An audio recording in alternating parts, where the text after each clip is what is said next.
The Capital Confidential podcast is brought to you by the Times-Union, the leading newspaper in New York's capital region. Subscribe today or visit online at timesunion.com. I have a big oil can in the middle of our living room, and we just throw old newspapers in there. But that probably you'll be okay with because I think you're underneath the radar. Nobody will notice. You want to deport an undocumented person? Start with me, because I'm an undocumented person. How do we beat him in an election? We will. I'm going to run against him. I wish you would. I wish you would, Dad. I would. There are things in here that are unobjectionable because they're not that effective. So yeah, sure, I'll vote for a distinctive license plate. Sure, why not? Jim, you had your press conference at 4 o'clock. You're having a press conference now? That's You're right. talking? I'm having a press conference. Well, now. is this your space here or is it public? No, it's my space. Oh, this is your Don't space. interrupt. Okay.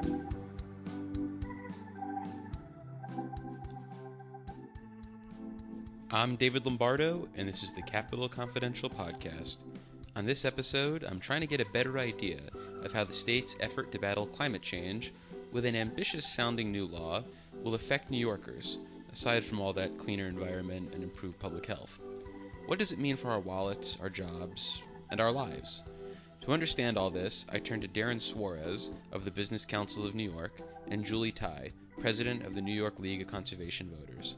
There are a lot of similarities in what they envision happening, and I've edited some of that out, and tried to focus on where their perspectives differ. We'll begin with Darren.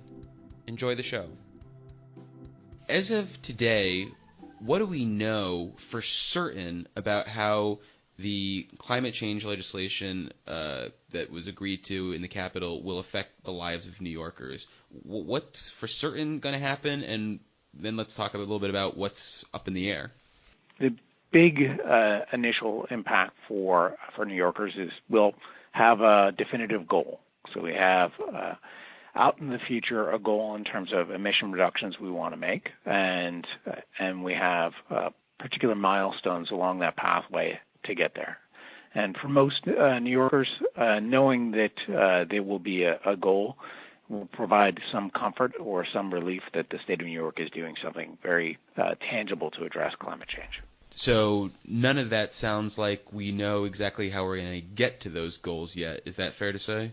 Well, that's very fair to say. There is no easy pathway to get to those goals. There is nobody thinks that it will be easy, and there's going to be a significantly challenging route to get there. And one of the major things the legislation does is establish a process by which the public and informed experts can help develop a climate action plan that will guide us towards making those emissions reductions.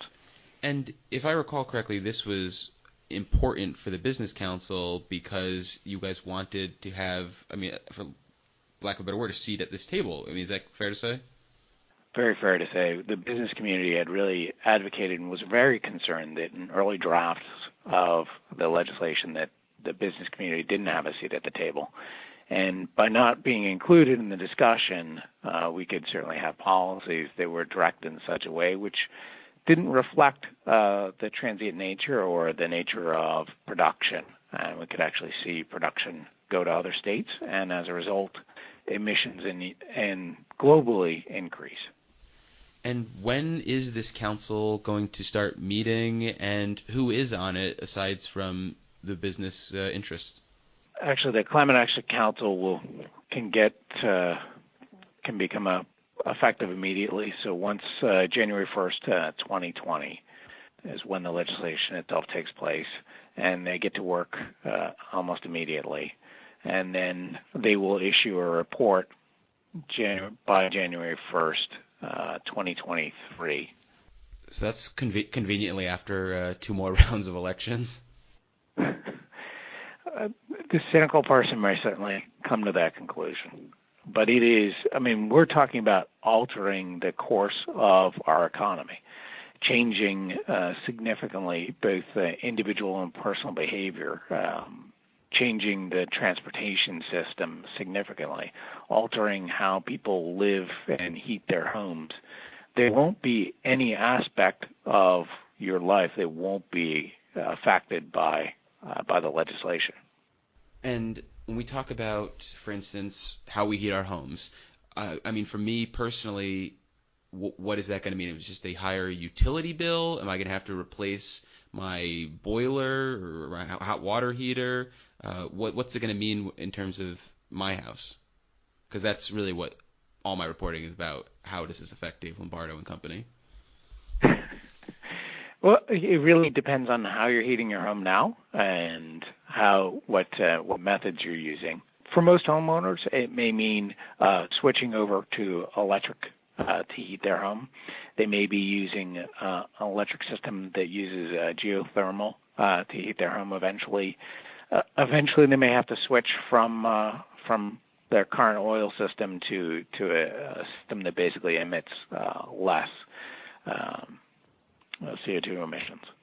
There could be any number of requirements, and the council itself will sort of put in place those requirements. And the council could put in place a requirement that when you transfer a home, you have to upgrade the heating system, or new homes may have to have a specific type of heating system themselves.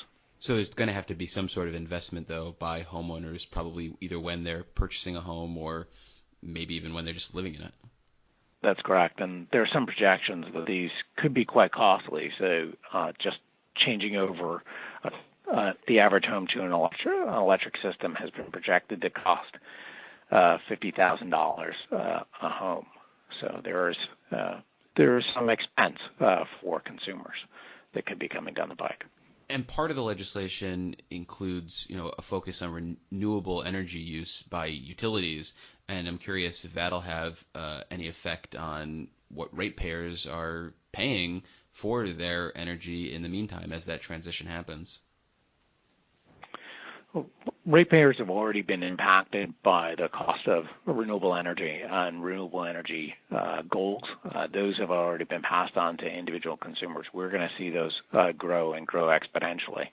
It will be challenging to meet the requirements that are contained in both the statute and as a result, when you're sort of in any kind of commodity, the more you consume of it, it becomes at some point in time, the market is harder to meet those demands, and renewable energy will be similar to that as we start to demand more renewable resources in New York. We're going to see the technology will be less expensive, but siting will become harder, and the locating basically those resources will be more difficult. And in some cases, we'll see less efficient usage of those renewables. And what other changes can we see or expect to see between now and 2050? Will it affect our diets? Will it affect things we consume, the types of jobs we have? What other changes can we expect to see? Unclear if it's going to affect your diet. I'm not sure what you're eating now. Well, I think of the people who eat meat, for example, which is has a big carbon footprint. I think about so I wonder if there's going to be meat will become more expensive and we'll start eating less meat as a society, for example. Given New York really doesn't dictate the price of commodities, so we're not going to be dictating the price of either meats or cheeses or other products, even if we put significant limitations on emissions from livestock or from farming practices. What we do is we'd actually just end up importing those from other locations. So that's one of the major concerns that we have, is that we are addressing a global issue on a statewide basis.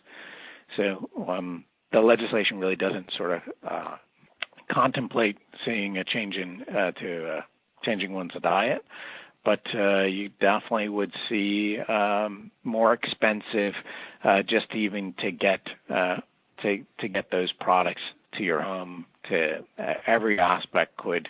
Using current technology will cost more, but we'll see some technological innovations and breakthroughs that would help to reduce those costs. Now, the question about whether or not we'd be employed in the same occupation, that's a great question, That's one of the real reasons the Business Council wanted to be part of the development of the plan, is to ensure that the businesses that we have here in New York now, we don't lose them to other places. So all the people that are currently working in manufacturing industries in the state of New York, we want to ensure that they continue to have an opportunity, a future to be in New York. Are there the potential for new economic opportunities with this as well? There certainly are many opportunities that potentially could come out of this. So we could see a growth in certain aspects of the renewable industry, whether it's onshore wind or offshore wind or additional solar installation, or if it's fuel types switching in terms of switching individual vehicles, or if it's energy efficiency. There are a number of jobs that could be potentially created, but every time they are created, there's a transference of wealth from one person to the other person. And we have to sort of make sure when we're doing that, we're doing it in such a way that we're not making it an incentive for somebody just to either leave or to depart because we're burdening them too much. Is it possible to have a painless transition? So, I mean, is there the possibility that this could still be painful for people, no matter how much of an effort the state makes in trying to create a seamless transition? There's a real possibility for significant pain in the economy. There's real possibility if this is done poorly, we'll see entire areas of upstate New York that will be absolutely decimated. It will not recover for many years if done poorly. If done right, we can see a just transition, but also to a recognition of the value of those resources. And New York could be a leader in terms of how things could be done, but there's some barriers to seeing that occur. Part of that being there's specific mandates and requirements regarding electricity in terms of the change in transition, and that will increase the cost of electricity and has increased the cost of electricity. That's a major input for manufacturers. If that trend continues and manufacturers still continue to pay a significant portion of that cost, it will be more and more difficult for us to see additional investment in the state. Is there anything that we can learn from California's sort of similar push that they've been already begun instituting?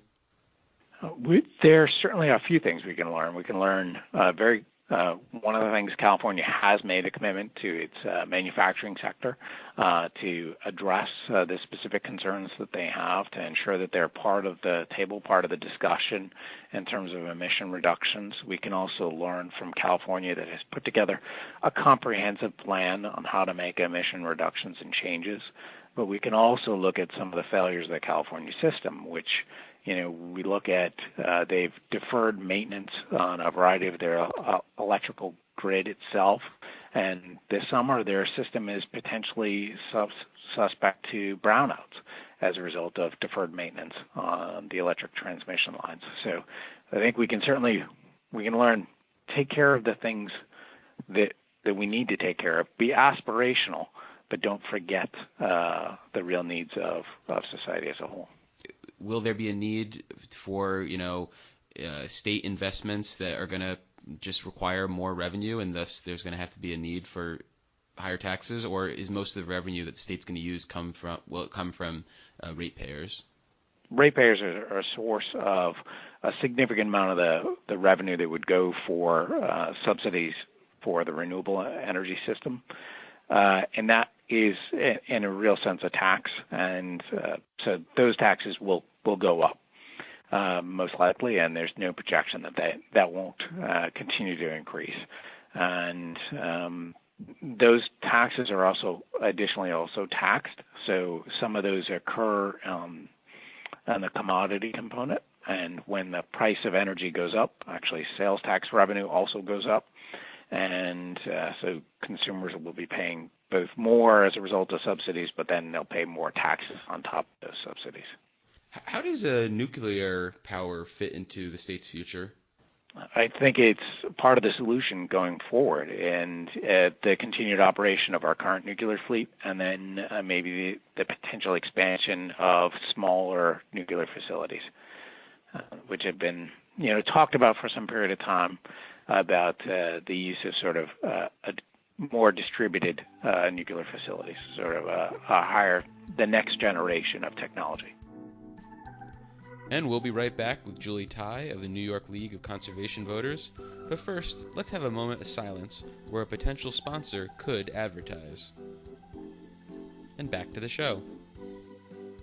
As of right now, based on the legislation that was passed and likely to be signed by the governor, what does this mean in the immediate future for an ordinary New Yorker before the Climate Council, I guess, sets the path forward? Is there any effect for a New Yorker?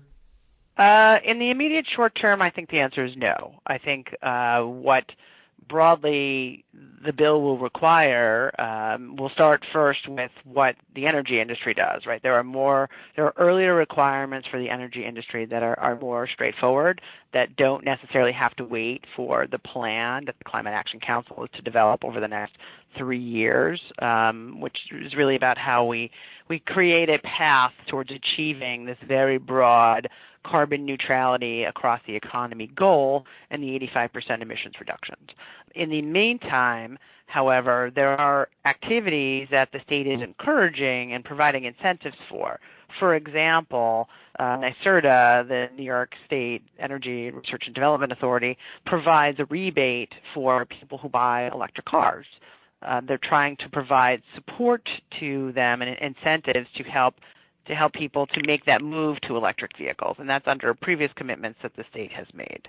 The state also provides opportunities for energy efficiency assessments of their homes, as well as requirements for their utility companies to provide support for energy efficiency, and we allow that now to be paid for on your electric bill, for example. The law was changed a few years ago. It allows for what's called on-bill financing, so that if you spend $5,000 improving the energy efficiency of your home, you can pay that off over time through your electric bill, and it stays with the home rather than with you as the person who made those investments, because that's obviously where you're going to realize that. But those are things that are available now, and they're not required. But they will be something that over time, presumably the plan will identify the best and most cost-effective ways that we're going to achieve these great goals of reducing greenhouse gas emissions using those kinds of steps. Before the council releases its final report, will energy companies be having to take their own steps independently to begin that path towards relying on more renewable energies? I believe it's 70% of their source needs to be renewable energies by 2030. Are they going to be doing stuff in the meantime? The Public Service Commission requires them to get 50% of their electricity by 2030 already under an order. So right now they should already be in the process of starting to make that transition and planning for that. Obviously, these are long-term contracts in many cases that energy providers, your national grids and your Con Edisons provide, their service to you. They're getting the electricity from someone else under deregulation here in New York. So we would expect that that's already happening, and what the law requires is greater amounts of renewable energy to be obtained by 2030. So now it's 2030, we're required to have 50%.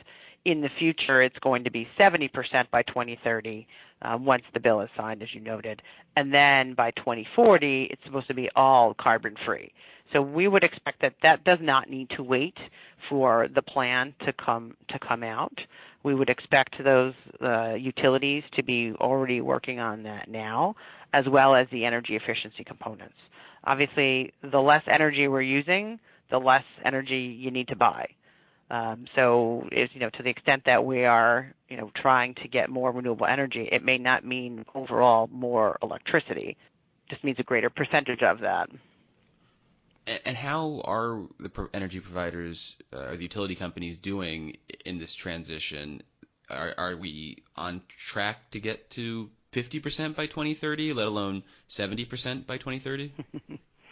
Well, right now we're in the ballpark of 27% of our energy is coming from renewable energy.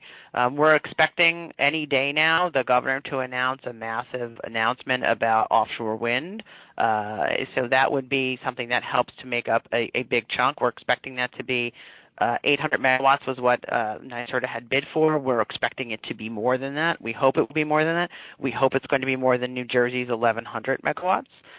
We know that there are some 40 projects that are in the pipeline for siting through the state's Article 10 siting process, which is the process by which the state permits how large-scale renewable energy projects, solar and onshore wind, can be built.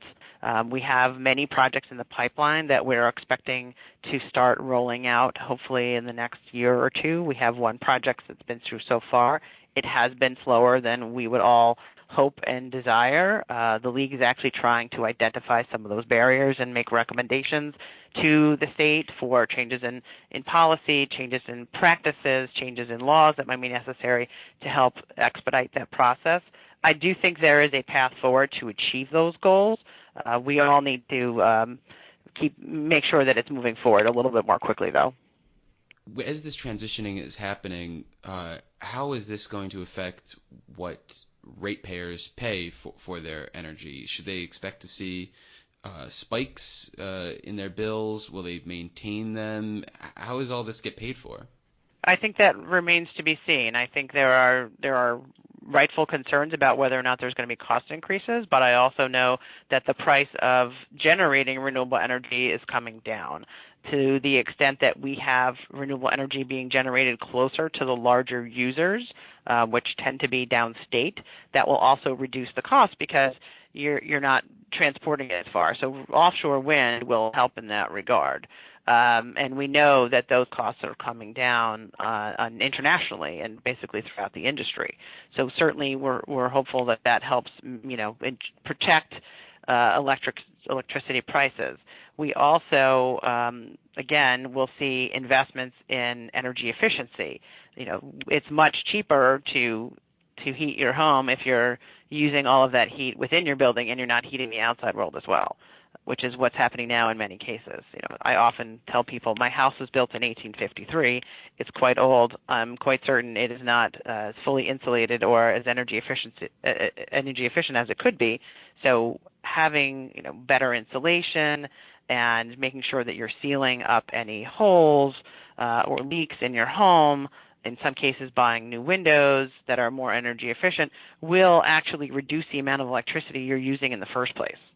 And that will also help to maintain your electric bill may not go up or down, but the amount of electricity that you use may be in the same ballpark. After talking to Peter Omanowitz for a podcast, I actually got motivated to get the approval for the energy efficiency assessment from NYSERDA, but then I failed to follow through in the ensuing window I had to actually contact a firm to come do the assessment. So I'm getting really close to there, okay. But I need to get that second step to get my house, properly insulated and whatnot. Absolutely. Yeah. Especially in upstate New York, where it's not just about it's not just about electricity, although like my home is primarily electricity heated. But in many cases, upstate New York, people are using heating oil. And that is going to be something that at some point we need to really closely evaluate because those do cause a lot of emissions. So yes, turning to the admission side, when we do have the Climate Council report, without knowing obviously what they're going to recommend, what can we say for certain are some of the changes that we will have to see in these areas and other areas that you think will definitely be changed as a result of lowering emissions? Well, I definitely believe that, on the transportation front, which in New York is actually the number one source of greenhouse gas emissions statewide, we need to be doing a couple of things. One is we need to be moving towards zero-emission vehicles. Most commonly, people think of that as electric vehicles. There are other technologies that are also zero-emission that may be better fits for certain types of vehicles in particular. So certainly we want to see a shift towards more electric vehicles. We also want to see a shift towards increased use of mass transit. We know that in New York City, buildings are the number one source of greenhouse gas emissions, in part because so many people use mass transit. So certainly we want to make sure that everyone has, or many people have access to trains and subways and buses that allow them to travel more efficiently than a single-use car. Now, obviously, we're a huge state that not every place is that viable. My parents, for example, live in the Catskills. They're 15 minutes from anything. I doubt that it's not going to be efficient, frankly, for there to be mass transit in that area because there's no masses. Maybe just to the casino. Maybe, but even that is 20 minutes away from their house. So certainly there are places where individual vehicles need to be electric, or at least need to be zero emission. So part of it is educating people to help them get over fears that may not be entirely rational. But the other is making sure that there is sufficient infrastructure.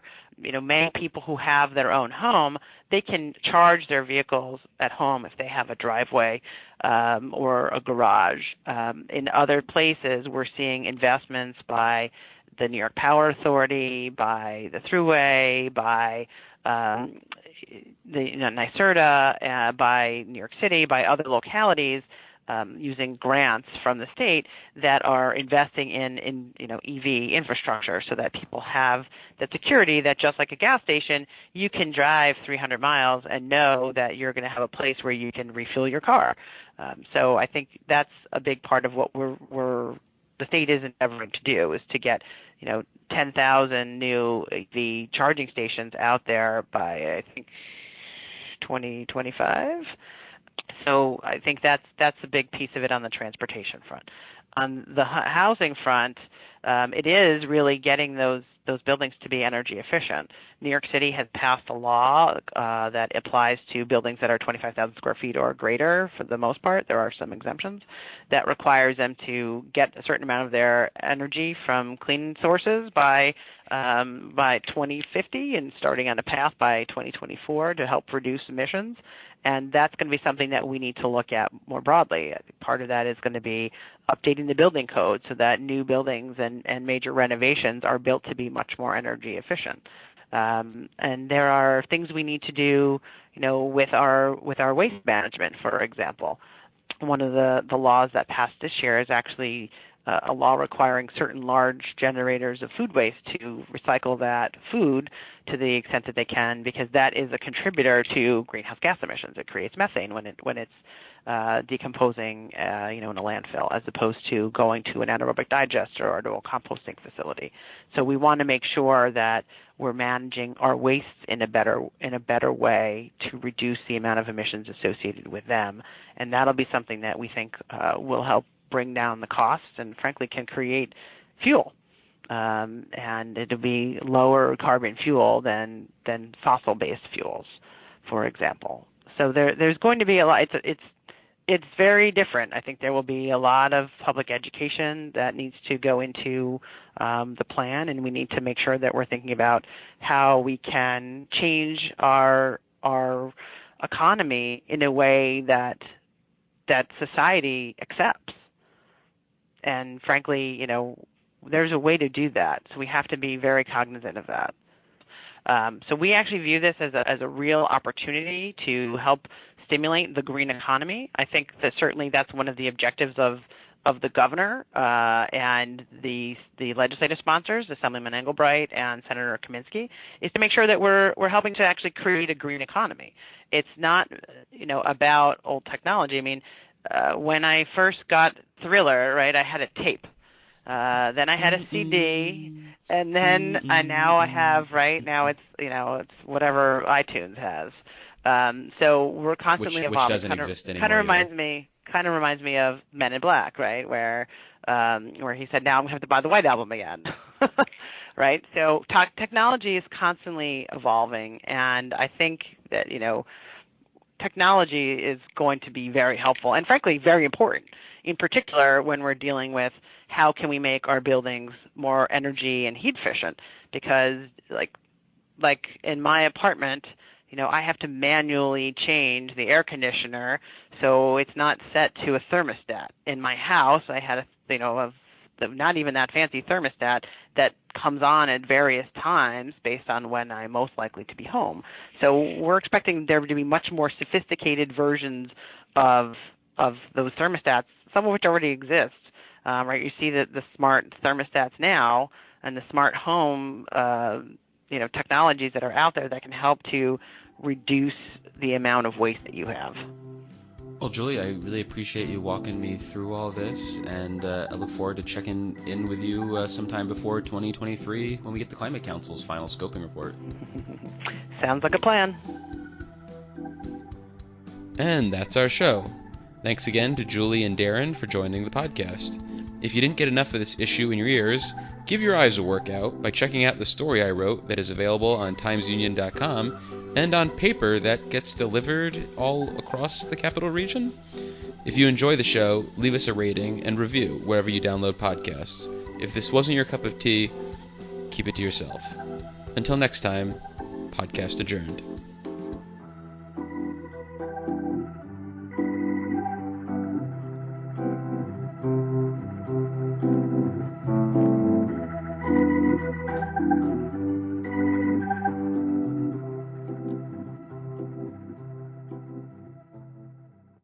And do we need a big technological breakthrough to accomplish what the CLPAGTCP EQ CLCPA requires? I've heard it both ways.